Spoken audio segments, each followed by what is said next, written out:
Assalamualaikum warahmatullahi wabarakatuh. Perkenalkan, nama saya Muhammad Yusuf, NIM 4219039. Di sini saya akan sedikit menerangkan tentang ayat dan hadis ekonomi tentang produksi sebagai bahan pembelajaran ataupun bahan pengumpulan tugas UAS dalam mata kuliah ayat dan hadis ekonomi. Baik, langsung saja. Yang perlu kita ketahui, apa itu produksi? Produksi di sini bisa kita artikan kegiatannya mentransformasikan dari input menjadi output, input menjadi output, ya kan? Nah, produksi sendiri merupakan sebuah proses kegiatan ekonomi untuk menghasilkan barang atau komoditas yang dapat dipertukarkan. Produksi tidak berarti menciptakan barang yang tidak berguna. Dalam hal ini, produksi hanyalah menghasilkan sebuah barang yang berguna ataupun bermanfaat. Lalu, seberapa penting produksi?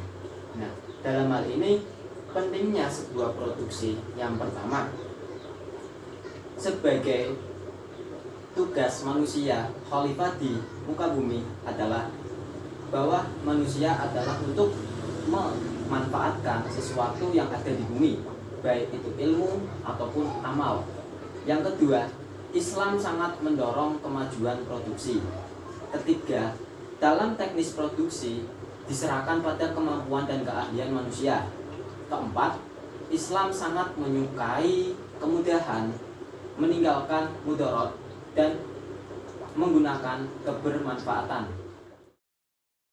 Lalu, apa sih tujuan dan optimasi produksi? Tujuan dan optimasi produksi. Tujuan produksi yang pertama untuk meningkatkan kebutuhan hajat hidup manusia. Kedua, dalam proses produksi barang dan jasa itu adalah barang dan jasa yang halal. Ketiga, untuk memenuhi hajat hidup manusia. Keempat, mendorong kemandirian umat. Lalu meningkatkan kualitas sumber daya manusia.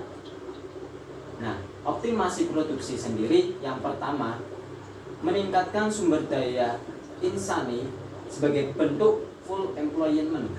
Yang kedua itu sebagai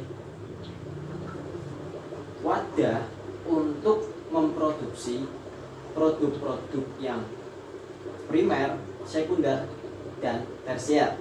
Lalu apa sih yang menjadi bahan pokok pertimbangan penting dalam pembahasan kali ini adalah ayat dan hadis tentang produksi.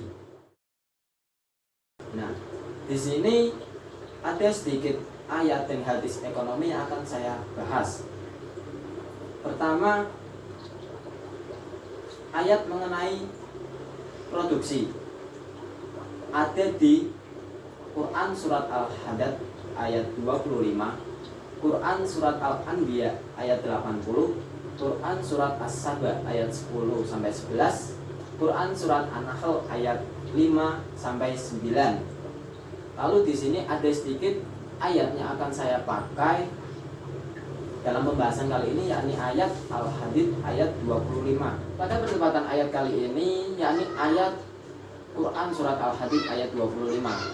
A'udzu billahi minasyaitonir rajim. Bismillahirrahmanirrahim. Laqad arsalna rusulana bil bayyinati wa anzalna ma'ahumul kitaba wal mizana liqaumin nasi bil qist. Wa anzalna al-hadid fihi ba'sun syadidun wa manafi'u lin-nasi wa liya'lamallahu man yansuruhu wa rasuluhu bil ghaib. Innallaha qawiyyun aziz. Sedikit kandungan dalam ayat ini bahwasanya Allah dan Rasul itu sangat menyukai orang-orang yang memproduksi barang dan jasa yang halal. Dalam hal ini untuk kebermanfaatan keberlangsungan hidup manusia. Sebagai wujud tugas dari khalifah di muka bumi adalah untuk mempergunakan akal, untuk mempergunakan ilmu dan amalnya untuk kebutuhan manusia yang ada di bumi itu sendiri. Nah, lalu hadis yang dalam pembahasan kali ini adalah hadis tentang produksi. Salah satu periwayatan yang saya ambil dari sini dari Abu Hurairah radhiyallahu anhu. Nabi bersabda, dari Abu Hurairah radhiyallahu anhu, katanya, aku mendengarkan Rasulullah SAW bersabda, hendaklah seseorang di antara kalian berangkat pagi-pagi sekali mencari kayu bakar, lalu bersedekah dengannya dan menjaga diri atau tidak berminta-minta dari manusia lebih baik daripada meminta pada seseorang baik ataupun tidak.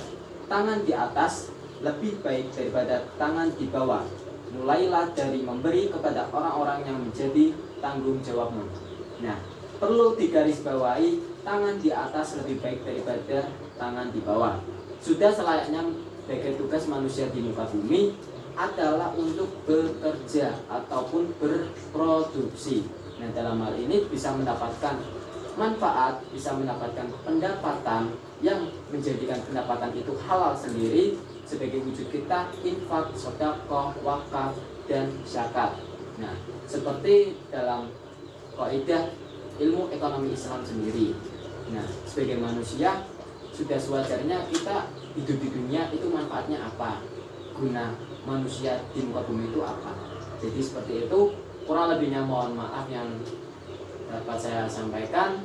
Wallahul muwaffiq ila aqwamit thoriq. Wassalamualaikum warahmatullahi wabarakatuh.